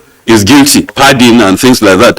And even somehow, the National Assembly will not insert certain things, Yes, I agree with the honorable member that we will see something different. Things that have changed, let it be based on certain realities that have been removed. The National Assembly does not have the capacity in terms of money, what they call constituency projects, in being certain sums. What they are inserting were sums, amounts, for certain projects, or based on assumptions. Even roads, when you are building a road of 1 kilometer in one place, it will be different from 1 kilometer in another place. So how are they able, because of, the spirit of what they call constituency projects, as far as I'm concerned, is not the right thing. This is not what happens. This is not the best plate and submitted. They should be, especially at committee level, they should look at it thoroughly. And I hope and I pray that we'll reach a point in this country when we will not be in certain things. If you need something to be done for your constituency, go and try to lobby and reach out to the ministries so that they... So much, Professor Ango. Dr. Tope, sorry, we're going to come back to you here and to us. Is the issue of, poverty index in this country, and of course the unemployment index too, and looking at, have been looking forward to a situation where these two evils could really be tolerated, or if I must say accommodated to the minimum level, but you can bring it to the barest minimum. Looking at this budget and looking at what really we are going through against the backdrop of 2022 budget and what we are looking ahead in 2023. How are these indexes and how are they going to really translate? Thank you very much for the question. Like you rightly said, in fact, in the field of economics, you need a certain percentage of unemployment in a society. So that pool needs to be there. It's about 3 to 4%. Maybe for an economy like ours, if we could target 6-7%, you know. So that's that. However, we would need some fundamental changes and indeed some what they call shock therapies in order to be able to impact directly on that. For example, I gave example of areas we can create employment. People who belong in the neoliberal school of thought in economics have always emphasized private sector. I tell people revolution now, and if you look at the 5th, 6th, 7th industrial revolution, which is already in play, even the 4th, it's about artificial intelligence, interested in maximizing their profit with as few as people employed. Therefore, and like I say now, people are moving around campaigning now. It is not the private sector campaigning to people that they will make their lives easier. It is politicians, government. Politicians who intend to go into government promising people that they will make their lives on, oh, go and meet the private sector, they will sort you out. They know the private sector will not sort you out. So, as far as this one is concerned, for one, like I said earlier, it's a good budget in terms of the volume and the thinking behind it, the humanity behind it. But we have to look at, efficiencies in government spending, reducing corruption, increasing value for who is here with us. You see, there's an accounting issue here. Because when the honorable member mentioned that, look, they are thinking about $73 as against $70, and he did the multiplication, $3 plus the barrels and coal, it arrives about 100 of course on, because out of that $155 billion, perhaps, according to NTA, they can ask Waziria, they can ask Oji Ogbenaya, who is there right now, what comes to Nigeria is 30%, maximum 35%. The rest goes to the international oil companies who are the ones that bring all the capacity, in terms of the technology and even to produce and get this crude oil out of the ground. Very important, so that we don't build castles in the sky. Also, I wanted to comment on the issue of these taxes. Whereas we're not talking about Nigeria increasing taxes on people, but you see, what the government is due to collect is taxes, rates, rents, fees, fines, duties, and co. So, for example, one lady made a comment in the only economic summit that the APC ever organized after they won in 2015, and she was a white woman, and it was in plenary. And when they asked that, she stood up and said, "Listen, you guys have been saying you don't have money to run your government, and so on. But I've been around," she must have been a diplomat. She said, "I've been around the world a bit, but Nigeria is the only country I've been to where nobody gets fined for overspeeding. How then do you intend to fund your budget?" Of course, that question passed over the heads of all the people sitting there. But the point is this: we go abroad and we subject ourselves to discipline. And when a society is disciplined, the money to run the society will come, and secondly, there'll be less money. When they talk about excise duties, for example, the idea behind excise duty is that they are levied on goods produced within a country, but which has costs. So alcohol, people drink, they drive, they have accidents, they go to the general hospital. How do you fund that general hospital? That's why they put people smoke, they get a cancer, for example. They go to the hospital. How do you fund it? I was in Ghana. And in Ghana, I went to a restaurant, and when the bill came, we had 17.5% VAT, we had 2.5% education tax, we had 2.5% national health insurance, we had 1% COVID fee, we had 1% tourism fee in a restaurant on one single bill. So we're not saying that we need to get to that level, okay? But also very important to say that we need to begin to do sincere analysis of our situation, so that we don't also throw the baby away with the bathwater. People buy Indomie from here, they take to Ghana. They buy Gary from here, they take to Ghana. They buy DSTV dish, they buy from here and install in Ghana. Somebody took 1,000 naira to Benin Republic, changed it, and he could only buy one Indomie and one egg. Yeah. So we need to understand our advantage. And also, we need that elite consensus as well. Okay, that whereas we cannot talk about taxing the poor people, even though everybody now in Nigeria needs to get more responsible, but that elite consensus must be there every time property taxes have been raised in this country. The discussion in different state assembly. I remember Akwa Ibom State, they shut it down. In the National Assembly here, they shut it down. Whereas that money will go to local governments and states, they keep shooting it down. You go to many of our state capitals, the states are complaining they don't have money. And even where they tax, the levy, the houses are meant to pay, the mansions are paying 2,500 naira a year. They even refuse to pay. You build a mansion in the village, or even you stay there in the state capital, to pay 2,500, 5,000 a year. So this is our only country. So we're not saying that we cannot. It's a chicken and egg thing. We cannot say that until we find 100% performance on behalf of government and all of that. We will not do anything. Lastly, sir. Government-owned enterprises, and I think the honorable member also mentioned it. A number of them have done us bad in this country. Okay, so the president also mentioned it in the budget presentation to say, look, he has realized that some GOEs will come here and get their own budget signed, they will not revert to. So maybe what he's saying is that they are running their own government. Okay, so when you are running your own government, you are even above the president. That whatever the president is laying, you don't regard it. And many of them, for a long period of time, when they make 100 billion, they will spend 99.5 billion, and the government will be chasing them to even bring back the remaining 500 million that they have made. So it is a disservice to this country. There are organizations that are making money on behalf of this country that are earning revenue. They have to be more responsible. They've tried, the government has tried, the Minister of Finance has tried, but they are still very, very powerful because they're the ones that collect the money. And of course, the National Assembly should also understand where this is coming from, because, allegations are thrown around and so on and so forth. Thank you. All right, Dr. Tokwe Fashua, thanks a lot. We raised a number of very important points, of course, along with the other guests. The one on property tax, you are in Lagos, obviously. And, okay, I thought you were still in Lagos. In Lagos, you pay the land use charge. It's property tax, a combination of all the taxes I used to have, including a tenement rate, and it's been going on for years. So a number of states have tried to observe them. Not in Lagos. Not in Lagos. I can tell you that. Not in Lagos, but some states have tried to have their own equivalent of land use charge, but it hasn't quite worked out. But most states have not really done that. No, they do. No, Abuja. Even if it's a token amount, there are about 500,000 houses, mansions that are vacant in this town. Vacant. That have been built. Some big men have built and forgotten they own those places. Okay. If we don't bring those things into such a structure, we are never going to find the money to run the country. Simple. All right. You're watching Good Morning Nigeria live on the network service of the Nigerian Television Authority. We'll take a short break now. When we return, we continue with the conversation.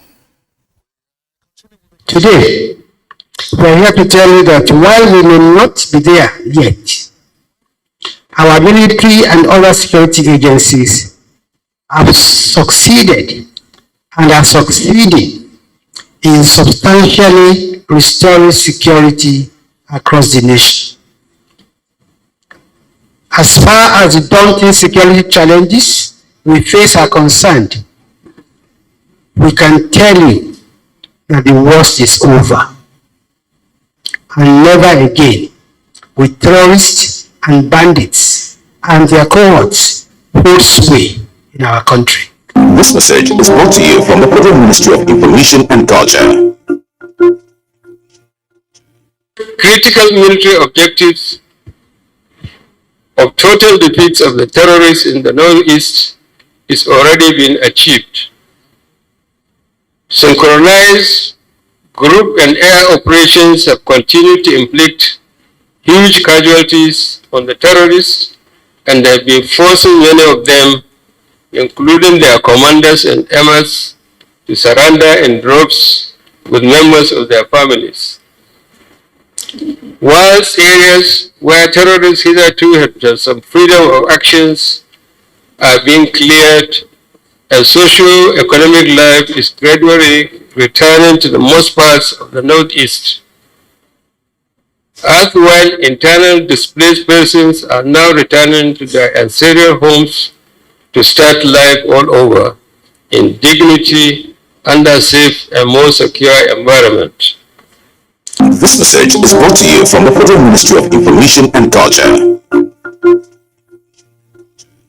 What we face mostly now are flashes of cowardly attacks from the rump of groups that have been routed in one location or the other, moving to another to give the false impression that they are still strong. Our ultimate goal is to eliminate them altogether and restore total and lasting peace over every inch of the Nigerian soil. Sounding tall, we take it home. We are determined to ensure that every inch of the Nigerian soil is safe. That determination is there, the order has been given. But we shall continue to protect the lives and property of Nigerians and foreigners in our midst. We shall continue to work for the peace of the nation and deter elements that constitute threats to the people. We shall bear the full powers of the government to secure every inch of our land. We shall not rest until peace is fully restored to Nigeria. This message is brought to you from the Federal Ministry of Information and Culture. The security situation in Nigeria has been reasonably stable in spite of activities of unpatriotic elements engaged in various criminal activities around the country. Daily situation reports coming in from states. 2 months ago, it has shown relative peace on many of our highways, such as Abuja, Kaduna, Birnin Gwari, Sokoto, Zamfara, Kaduna. This message is brought to you from the Federal Ministry of Information and Culture. The counsel of our fathers. I believe we have fought one civil war too many in this country. So those who experience it will run away from it. Nigerian youth, let's build our nation together.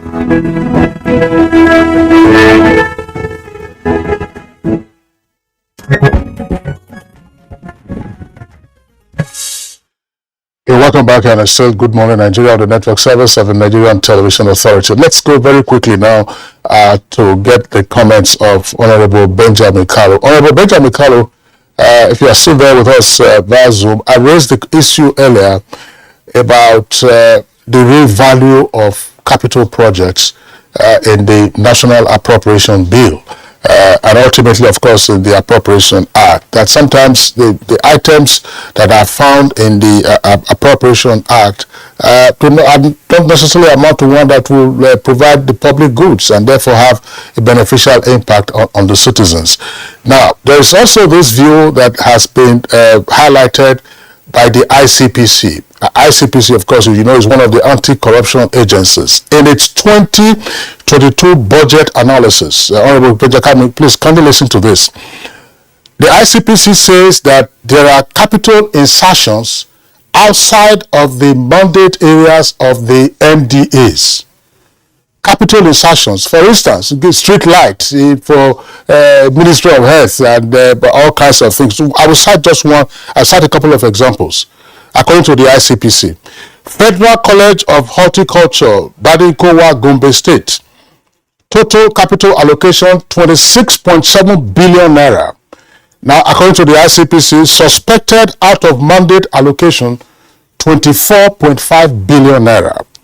National Institute of Hospitality and Tourism Development, Jabi, Abuja, total capital allocation 6.8 billion naira. Suspected out of mandate allocation 6.5 billion naira.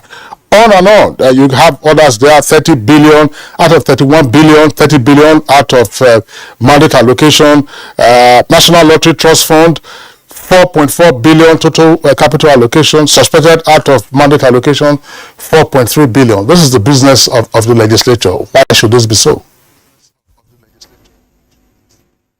Yeah, thank you very much. If you can still hear me, I agree with you that one of the things we are going to be vigilant about in this coming budget is to make sure that the square pegs were put into the square hole, and the round pegs into the round holes.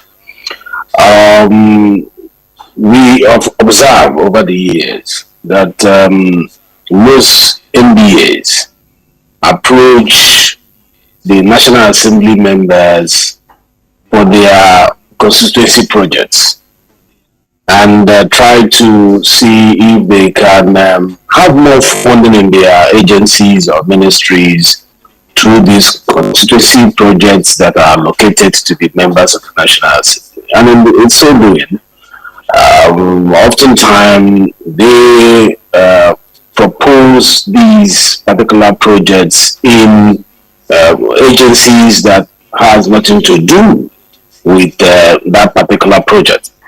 We had a meeting not too long ago. I'm part of the appropriation committee, the chairman of the appropriation committee.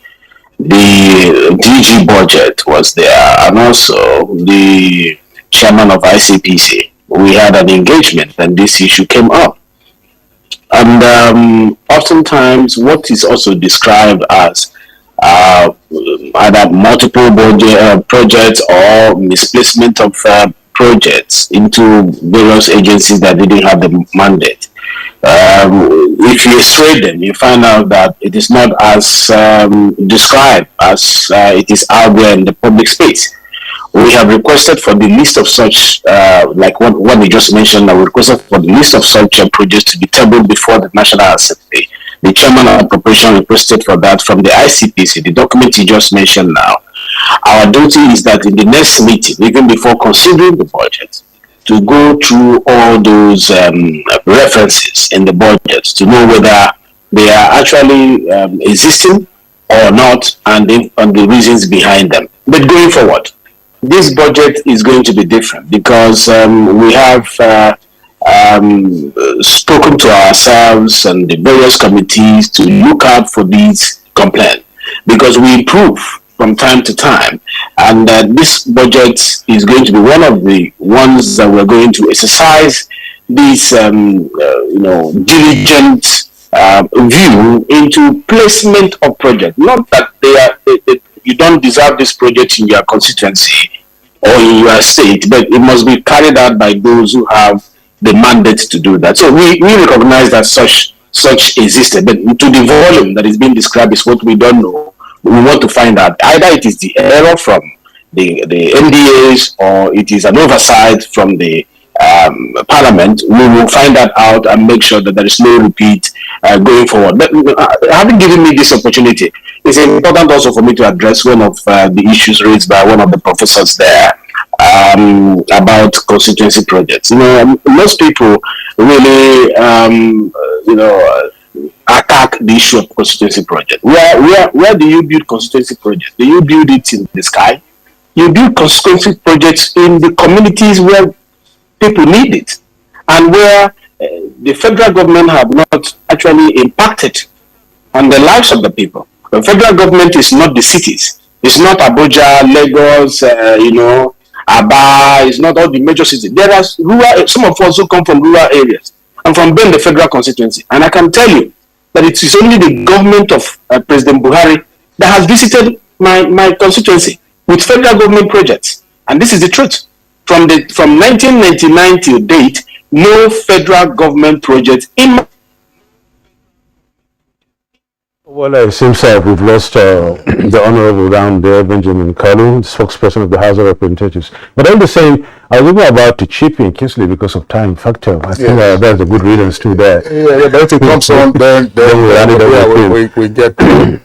So that will not really stop us from, moving over to the DG Manufacturing Association of Nigeria, Shegun Ajayi Kadiri.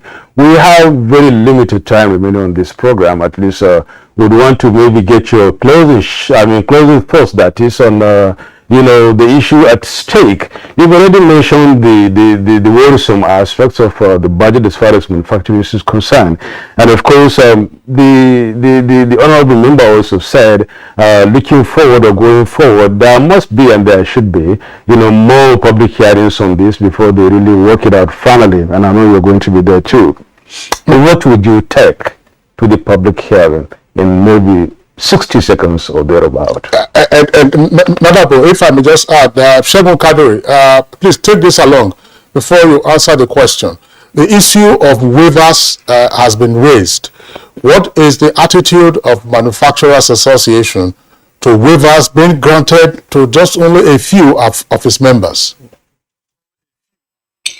What the Manufacturers Association of Nigeria has always asked for is for incentives. If you call it waivers, because sometimes the two are confused, if you call it waivers, they have to be sector-based. And they have to be based on critical analysis of the cost and benefits to government. The Manufacturers Nigeria has always presented requests for waivers or incentives or whatever classification is given on a sector basis. And there are those sectors that need those incentives for them to be able to ramp up on their productivity. So especially now that there's the onset of the African Continental Free Trade Area Agreement, areas where we have discovered that sectors need a push, need the heavy lifting, as they say, for them to be able to come to competitive levels. So those incentives or waivers, they are genuine, they are strategic, and there should be no attempt to checkmate those ones. I believe the honorable member is not referring to those ones that have been legitimately acquired. But for those people who go singly to go to government in the night and then they try to get waivers, I think that should be discontinued. There should be no waivers except it is sector-based and it is targeted. We have also told government that we are willing to support government to analyze and track the implementation of those things so that you do not give it to those that are not deserving. In most cases, when those single waivers are given, they are given to people that are not actually involved in the activities that they have asked. And since I have this moment, I would like to mention what the president said. The president said that there is going to be consultations before the Finance Bill 2022 is going to be passed. Now, I think it is important for us to ensure that consultation. Most times, when government is consulting, it's more of a monologue or whatever is agreed. When you see the policy coming out or the laws coming out, it does not reflect the wishes of the people. We are looking forward to engaging the National Assembly in the public hearings. But it should be evident that their minds should not be made up about specific issues, and that it should be open and rational thinking. What is in the best interest of the country should be taken into consideration. Specifically, the issue of excise, I think there is need to rethink the process. There is need for you to look at the cost and benefit analysis.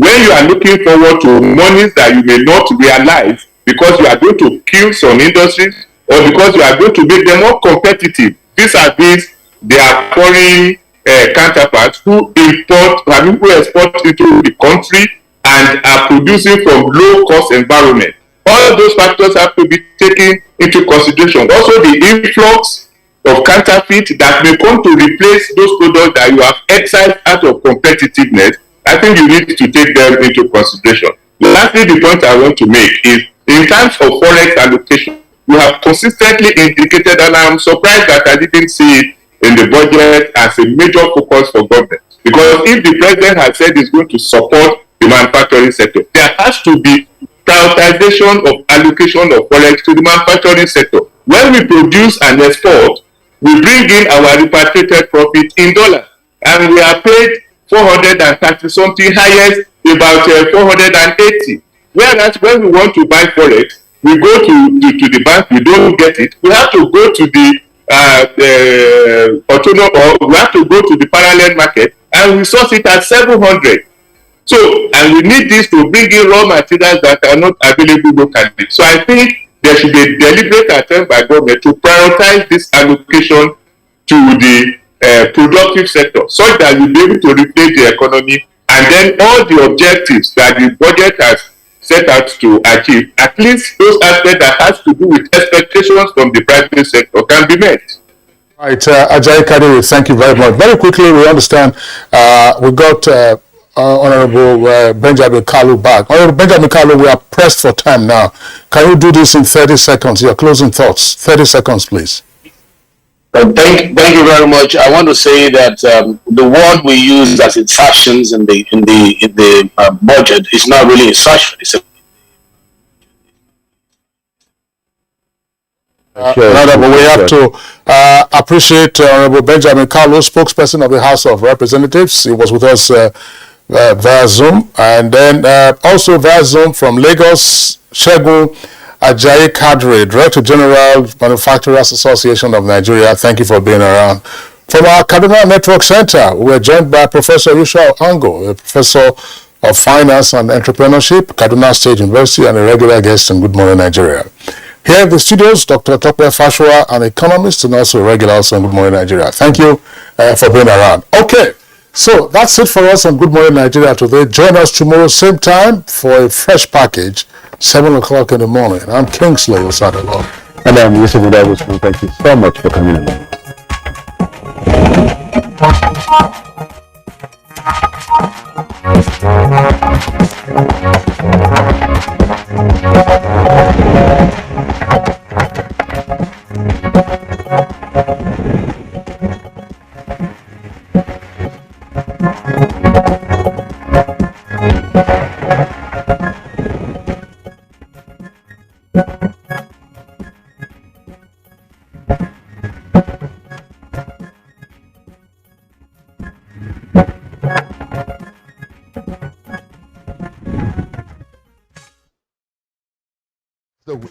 You can watch NTA International live on your TV, computer, iPad, tablet and phone. Log on to visiontv.co.uk and click on Entertainment, then NTA. You can also download the iOS or Android app on your mobile devices to watch NTA International on the go, anywhere in the world. NTA International. Your window to the world.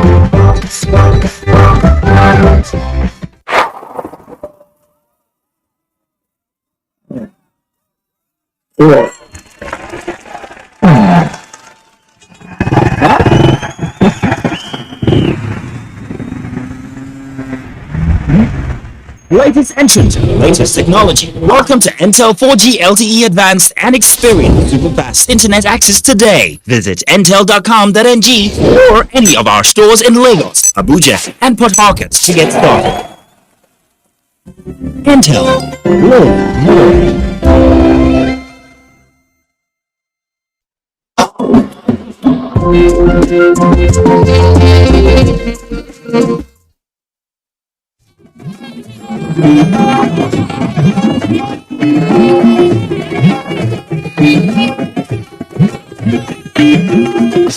This is the network service of the NTA.